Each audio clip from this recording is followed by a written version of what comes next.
제가 오늘 이런 이야기를 꺼내는 이유는 바로 지난주 제 어머니 때문입니다. 어머니께서 며칠 전부터 왼쪽 다리가 자꾸 저린다고 말씀하셨어요. 처음엔 저도 나이 드시면서 혈액순환이 안 좋아서 그러시나 보다 했습니다. 그런데 그날 밤 어머니가 화장실 가시다가 휘청거리시는 모습을 보고 등골이 오싹했어요. 바로 다음날 모시고 가서 검사를 받았는데 다행히 큰 문제는 없었지만 의심 신호였다는 이야기를 들었습니다. 혹시 여러분도 요즘 한쪽 다리가 자주 저리거나 힘이 빠지신 적 있으신가요? 그냥 나이 때문이라고 넘기신다면 정말 위험한 생각입니다. 이건 뇌가 보내는 마지막 경고일 수 있거든요. 실제로 뇌경색으로 쓰러지신 분들 가운데 70%가 사전에 다리 이상 신호를 경험했다고 알려져 있습니다. 저는 김도연입니다. 30년간 노년기 뇌혈관과 보행 변화를 연구해온 박사로서 수많은 어르신들의 걸음걸이와 다리 신호를 관찰해 왔습니다. 오늘은 여러분의 생명을 지킬 수 있는 반드시 기억해야 할 다리 신호와 예방법을 알려드리겠습니다. 이 영상을 끝까지 보시면 여러분과 가족의 건강을 지키는 결정적인 순간을 놓치지 않으실 수 있습니다. 여러분 혹시 요즘 다리에서 이상한 신호 느끼신 적 있으신가요? 댓글로 꼭 남겨주세요. 얼마 전 제가 만난 72세 최영자님 이야기를 먼저 들려드릴게요. 최영자님은 며칠 전부터 오른쪽 다리에 힘이 잘 들어가지 않았대요. 그런데 가족들은 운동을 안 해서 그렇다고 생각했고 본인도 나이가 드니까 원래 그런가 보다 하셨답니다. 결국 일주일 만에 갑자기 쓰러지셨는데 뇌경색이었어요. 지금은 다행히 치료를 받고 계시지만 조금만 더 늦었으면 큰일 날 뻔했습니다. 반대로 69세 김영수님은 완전히 다른 결과를 맞으셨어요. 김영수님도 다리 힘이 떨어지는 신호가 있었는데 딸분이 이상하다고 느끼셨대요. 딸분이 바로 모시고 가서 검사를 받았고 다행히 초기에 발견해서 치료를 시작했습니다. 지금은 건강을 완전히 되찾으시고 매일 아침 산책도 하신답니다. 이 두 분의 차이는 뭘까요? 바로 신호를 알아차리고 바로 대응했느냐 안 했느냐의 차이입니다. 여러분의 식습관을 바꾸는 작은 실천과 다리 신호를 알아차리는 지혜만 있어도 충분히 예방할 수 있는 일이에요. 오늘 이 영상에서 말씀드릴 내용은 여러분의 뇌혈관 관리 방식을 완전히 바꿀 수 있는 중요한 지혜입니다.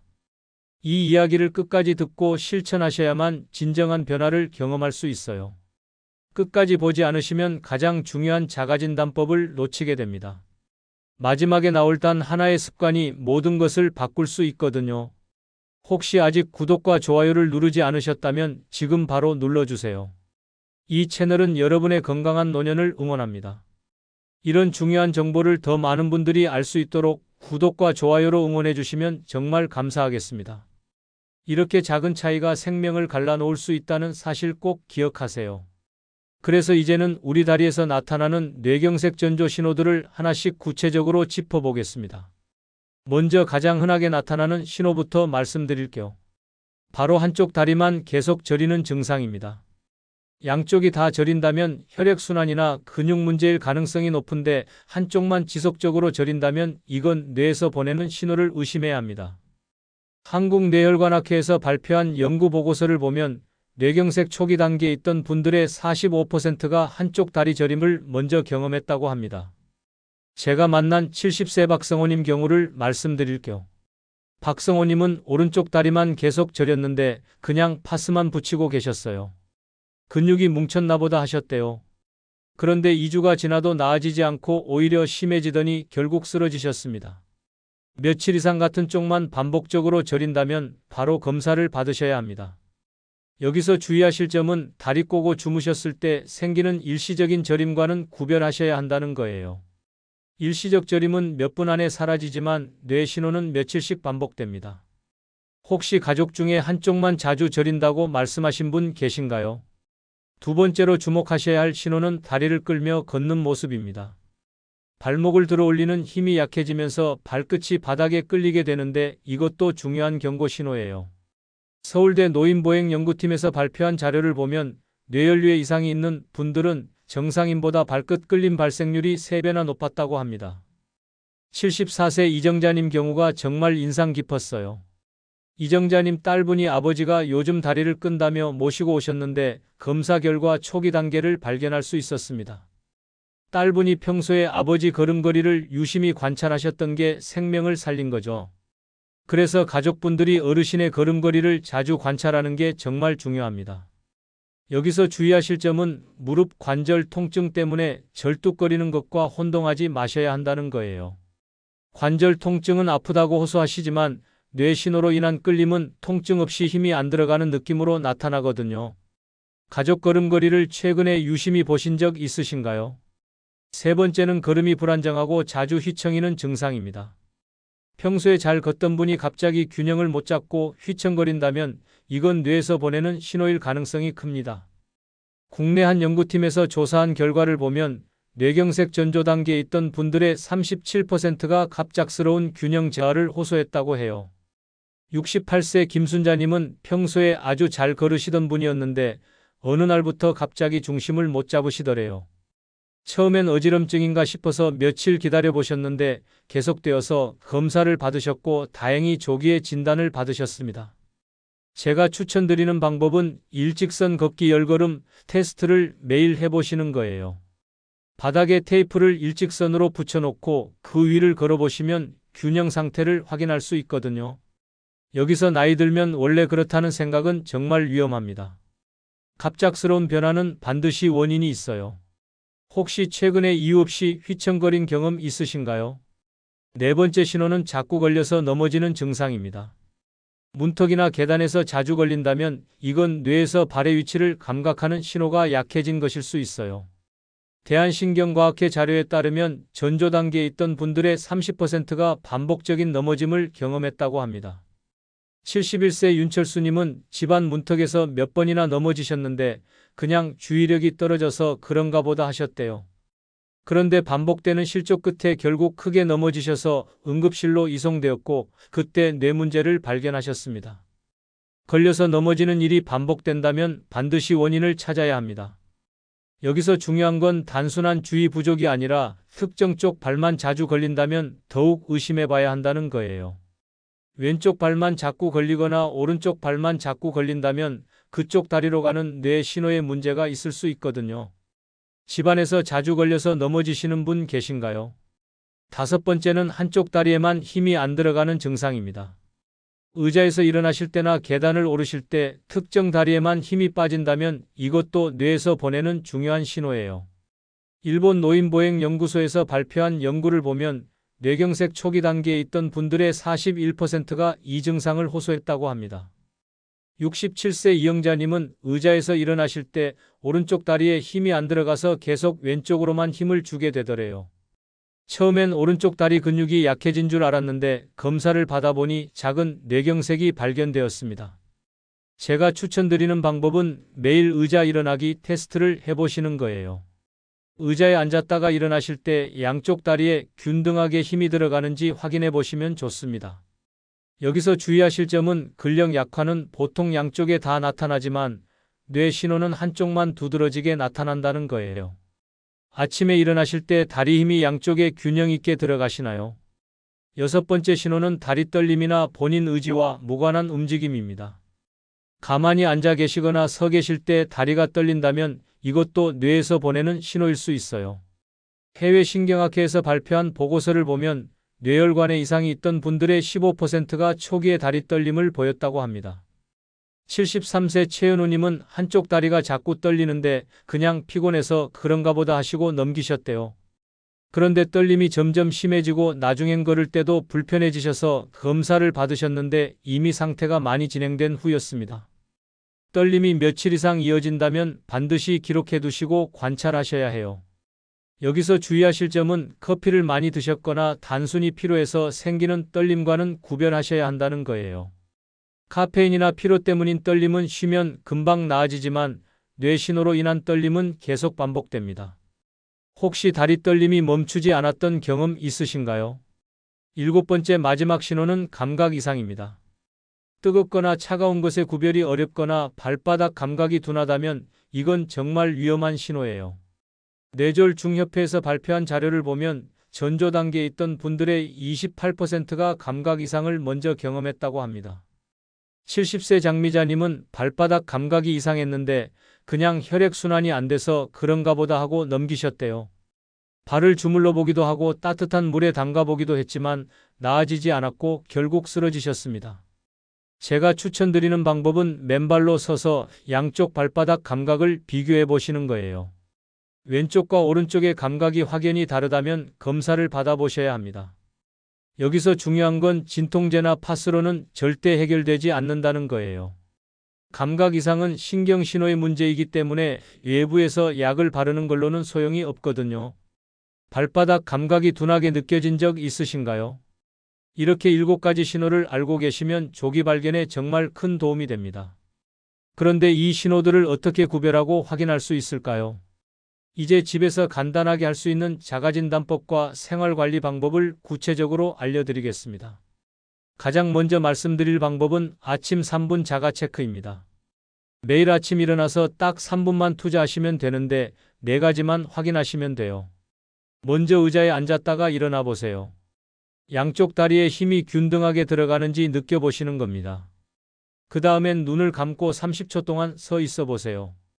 균형이 잘 잡히는지 확인하는 거예요. 세 번째는 맨발로 서서 양쪽 발바닥 감각을 비교해 보시는 겁니다.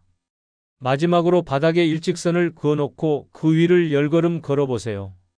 이 4가지를 매일 아침 3분만 해보시면 조기 발견 확률이 정말 크게 올라갑니다. 여기서 중요한 건 한번 괜찮다고 안심하지 마시고 며칠간 반복해서 기록하셔야 한다는 거예요. 오늘은 괜찮았는데 내일 이상하고 모레는 또 괜찮을 수도 있거든요. 그래서 일주일 정도는 꾸준히 체크하고 기록하시는 게 좋습니다. 가족과 함께 서로 체크하면서 기록하시면 더 정확하게 관찰할 수 있어요. 아침에 이 간단한 체크 해보실 수 있겠나요? 두 번째로 중요한 건 혈압과 혈당과 콜레스테롤 관리입니다. 이 3가지 수치가 뇌혈관 건강의 핵심이거든요. 수축기 혈압은 120 미만으로 유지하시는 게 좋고요. 공복 혈당은 100 미만으로 관리하셔야 합니다. 그리고 나쁜 콜레스테롤은 최대한 낮추시는 게 중요해요. 여기서 주의하실 점은 측정을 할 때 항상 같은 시간에 같은 자세로 하셔야 비교가 가능하다는 거예요. 어제는 아침에 앉아서 쟀는데 오늘은 저녁에 서서 재면 수치가 달라질 수밖에 없거든요. 제가 추천드리는 방법은 작은 수첩에 매일 기록하는 습관을 들이시는 겁니다. 날짜와 시간과 수치를 적어두시면 나중에 한눈에 보실 수 있어요. 그리고 이상한 변화가 보이면 바로 알아차릴 수 있고요. 요즘 혈압과 혈당 수치를 꾸준히 기록하고 계신가요? 세 번째는 매일 30분 걷기입니다. 걷기는 뇌혈관을 지키는 가장 좋은 운동이에요. 그런데 여기서 중요한 건 속도예요. 옆 사람과 대화할 수 있을 정도의 속도가 가장 좋습니다. 너무 천천히 걸으면 효과가 적고 너무 빠르게 걸으면 혈압이 급상승할 수 있거든요. 여기서 주의하실 점은 너무 무리한 속보는 오히려 위험할 수 있다는 거예요. 특히 평소에 운동을 안 하시던 분이 갑자기 빠르게 걸으면 심장과 뇌혈관에 부담이 갈 수 있습니다. 제가 추천드리는 방법은 아침 햇살을 받으면서 하루 30분씩 주 5회 이상 꾸준히 걷는 겁니다. 아침 햇살을 받으면 비타민 D도 생성되고 기분도 좋아지거든요. 그리고 가능하면 가족이나 친구와 함께 걸으시면 더 좋아요. 혼자 걸으면 금방 지루해서 그만두게 되는데 같이 걸으면 오래 지속할 수 있거든요. 오늘도 30분 걸을 계획 있으신가요? 네 번째는 뇌혈관을 지키는 음식입니다. 음식이 정말 중요한데요. 오메가3가 풍부한 생선을 일주일에 2번 이상 드시는 게 좋습니다. 고등어나 꽁치나 연어 같은 등푸른 생선이 특히 좋아요. 그리고 호두와 아몬드 같은 견과류도 하루에 한 줌 정도 드시면 도움이 됩니다. 채소와 과일도 몇 끼 충분히 드셔야 하고요. 특히 마늘은 하루에 2쪽 정도 드시면 혈관 건강에 정말 좋습니다. 여기서 주의하실 점은 건강보조식품에만 의존하지 마시라는 거예요. 캡슐로 된 오메가3보다는 생선 그 자체로 드시는 게 훨씬 효과적입니다. 음식에는 우리가 모르는 여러 가지 영양소가 함께 들어있어서 시너지 효과가 나거든요. 제가 추천드리는 방법은 일주일 식단을 미리 짜놓는 겁니다. 월요일과 목요일엔 생선, 매일 호두 5개, 마늘 2쪽 이런 식으로 계획을 세워두시면 실천하기가 훨씬 쉬워요. 오늘 저녁 식단에는 어떤 음식이 들어있나요? 5번째는 반드시 피해야 할 습관 3가지입니다. 첫째가 담배고요. 둘째가 과음이고요. 셋째가 짜게 먹는 습관입니다. 이 세 가지는 뇌혈관에 가장 큰 적이에요. 특히 담배는 소량이라도 정말 해롭습니다. 하루에 한두 개비만 피워도 뇌혈관에는 큰 손상을 줄 수 있거든요. 과음도 마찬가지예요. 가끔 한두 잔은 괜찮지만 자주 많이 드시면 혈압이 오르고 혈관이 손상됩니다. 짜게 먹는 습관은 혈압을 높이는 주범이고요. 여기서 주의하실 점은 갑자기 다 끊으려고 하면 스트레스 받아서 오히려 실패할 수 있다는 거예요. 제가 추천드리는 방법은 하루에 한 가지씩 줄여나가는 겁니다. 오늘은 담배를 한 개비 줄이고 내일은 국물간을 조금 덜 하고 모레는 술을 한 잔 덜 마시고 이런 식으로요. 그리고 가족과 함께 실천 계획을 세우시면 훨씬 성공률이 높아집니다. 혼자 하면 작심삼일로 끝나기 쉬운데 가족이 같이 하면 서로 응원하고 체크해 줄 수 있거든요. 세 가지 중에 오늘부터 끊을 수 있는 습관은 무엇인가요? 여섯 번째는 충분한 수면입니다. 하루에 7시간에서 8시간 정도 주무시는 게 가장 좋아요. 수면이 부족하면 혈압이 올라가고 뇌혈관에 부담이 가거든요. 그런데 너무 많이 주무시는 것도 좋지 않아요. 9시간 이상 주무시면 오히려 뇌 기능이 떨어질 수 있습니다. 여기서 중요한 건 수면의 질이에요. 자다가 자주 깨시거나 코를 심하게 고시면 수면의 질이 떨어지거든요. 특히 수면무호흡증이 있으시면 뇌에 산소 공급이 잘 안 돼서 정말 위험합니다. 잘 주무시고 계신가요? 일곱 번째는 스트레스 관리입니다. 스트레스를 받으면 혈압이 오르고 혈관이 수축되거든요. 그래서 스트레스를 잘 푸는 게 정말 중요해요. 취미 생활을 하시거나 친구들을 만나시거나 명상을 하시거나 본인에게 맞는 방법을 찾으시면 됩니다. 여기서 주의하실 점은 스트레스를 술이나 담배로 풀려고 하시면 안 된다는 거예요. 그건 일시적으로는 시원할지 몰라도 장기적으로는 훨씬 더 큰 해를 끼칩니다. 요즘 스트레스는 어떻게 관리하고 계신가요? 이렇게 7가지만 실천하시면 뇌혈관 건강을 지키는데 정말 큰 도움이 됩니다. 한꺼번에 다 하려고 하지 마시고 오늘부터 하나씩 시작해 보세요. 작은 실천 하나가 여러분의 생명을 지킬 수 있습니다. 이제 오늘 내용을 정리하면서 지금 당장 할 수 있는 단 하나의 실천을 말씀드리겠습니다. 오늘 우리는 정말 중요한 이야기를 나눴습니다. 나이 들면 당연히 생긴다고 여기던 다리 증상들이 사실은 뇌가 보내는 마지막 경고일 수 있다는 사실을 확인했어요. 잘못된 상식은 뭐였죠? 다리 저림은 그냥 근육 문제고 혈액순환만 좋아지면 된다는 생각이었습니다. 올바른 관리는 한쪽만 반복적으로 증상이 나타날 때 뇌의 신호를 의심하고 바로 대응하는 것이었어요. 만약 잘못 관리하면 어떻게 될까요? 뇌경색으로 갑자기 쓰러져서 평생 후유증을 안고 살게 될 수 있습니다. 한쪽 팔다리를 못 쓰시게 되거나 말을 못 하시게 되거나 기억을 잃으실 수도 있어요. 가족들에게도 큰 부담이 되고 본인도 너무 고통스럽습니다. 반대로 올바르게 관리하면 어떻게 될까요? 조기에 발견해서 치료를 시작하면 대부분 건강을 되찾으실 수 있습니다. 아까 말씀드린 김영수님처럼 지금도 매일 산책하시면서 건강하게 지내실 수 있어요. 가족들과 함께 웃으면서 행복한 노년을 보내실 수 있고요. 그렇다면 오늘 당장 실천할 수 있는 한 가지는 뭘까요? 바로 아침 3분 자가 체크를 시작하는 겁니다. 내일 아침부터 바로 시작해 보세요. 의자 일어나기, 눈 감고서 있기, 발바닥 감각 비교하기, 일직선 걷기 이 4가지만 3분 투자하시면 됩니다. 그리고 수첩에 기록하세요. 오늘은 괜찮았는지 이상했는지 간단하게 메모만 해두시면 됩니다. 가족과 함께 서로 확인하고 기록한다면 평생 건강을 지킬 수 있습니다. 제가 30년간 연구하면서 느낀 건 조기 발견이 정말 전부라는 거예요. 신호를 알아차리고 바로 대응하면 대부분 예방할 수 있습니다. 반대로 신호를 무시하고 넘기면 돌이킬 수 없는 결과를 맞게 됩니다. 여러분은 어떤 선택을 하시겠어요? 다음 영상에서는 치매와 보행 변화의 초기 신호를 구체적으로 다뤄드리겠습니다. 걸음걸이만 봐도 치매를 조기에 발견할 수 있는 방법이 있거든요. 정말 중요한 내용이니까 꼭 다음 영상도 기다려주세요. 오늘 내용이 도움이 되셨다면 꼭 댓글로 남겨주세요. 어떤 신호가 가장 인상 깊으셨는지, 오늘부터 어떤 실천을 시작하실 건지 궁금합니다. 여러분의 경험과 다짐이 다른 분들의 생명을 지킬 수 있어요. 댓글 하나하나가 누군가에게는 정말 소중한 정보가 될 수 있거든요. 구독과 좋아요, 그리고 알림 설정까지 해주시면 더 많은 건강 정보를 놓치지 않고 받아보실 수 있습니다. 여러분 모두 건강하세요. 감사합니다.